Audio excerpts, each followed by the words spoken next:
ভালোই লাগে মহৎ উদ্যোগ। হ্যাঁ, আপনি বলেন আপনার মতো করে। ভালোই লাগছে, ভালো মহৎ উদ্যোগ। ধন্যবাদ কর্তৃপক্ষকে।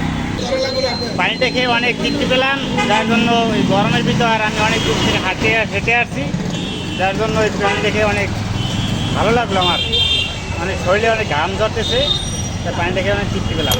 গাড়ি চালানো করতেছি না, খুব ক্লান্ত হয়ে যেত। হ্যাঁ, যাত্রী লেগে টানতে মন চায় না, মাঝে মাঝে বোঝাই বলছে পানিটা খাইছি আর শরীরে একটু মনে করেন সুস্থ লাগে। কলেজ থেকে কলেজে যাইতেছি, প্রাইভেট থেকে পড়ে প্রাইভেট পড়ে কলেজ যাইতেছি, কর্মক্ষেত্রে কাজ আছে আর রাস্তায় হাঁটতে আসতে পিপাসা লাগবে, পুরো জন্য পানিটা খাইছি। পানি খাওয়ার পর আলহামদুলিল্লাহ ভালোই লাগছে। যে পানিটা আল্লাহ খাওয়াইলো, ঠান্ডা পানি ঠান্ডা হয়ে গেল, এরকম যেন আল্লাহ আবার খাওয়ার মতো তৌফিক দেয়, শুকনো আলহামদুলিল্লাহ। এখন প্রচুর মাত্রায় বেড়ে গেছে। এখন মূলত হয়েছে যে সবাই হোটেলে ঢুকতে পারে না। রাস্তায় যাতায়াত অবস্থায় অনেক রিক্সাওয়ালারা আছে, অটোওয়ালারা আছে, তাদের মনে করেন হুট করে তারা একটা বড় সঙ্গে বা কোথাও গিয়ে পানি চাইতে পারে না।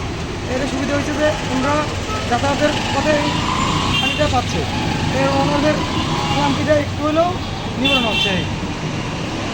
আমাদের জন্য ভালো, প্রত্যেকটা দোকান থেকে যদি একটা ব্যবস্থা করা হয় আরও সুবিধা হবে। সত্যি কথা বলতে অনুপ্রেরণা প্রথম হচ্ছে আমাদের মহানবী হযরত মুহাম্মদ সাল্লাল্লাহু আলাইহি ওয়াসাল্লাম। তিনি বলেছেন তিনি সব ধর্মের মানুষের জন্যই সেবা করেছেন। আর দ্বিতীয় যদি অনুকরণীয় মানুষ বলি তাহলে হচ্ছে আমার বাবা, যিনি বরিশাল সিটি কর্পোরেশনের টানা 29 বছর কাউন্সিলর ছিলেন, একে মুর্তজা আবিদিন।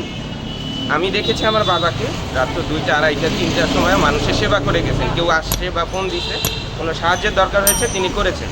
দ্বিতীয় যদি বলি তাহলে আমি বাংলাদেশ জাতীয়বাদী দল বিএনপির সঙ্গে যুক্ত।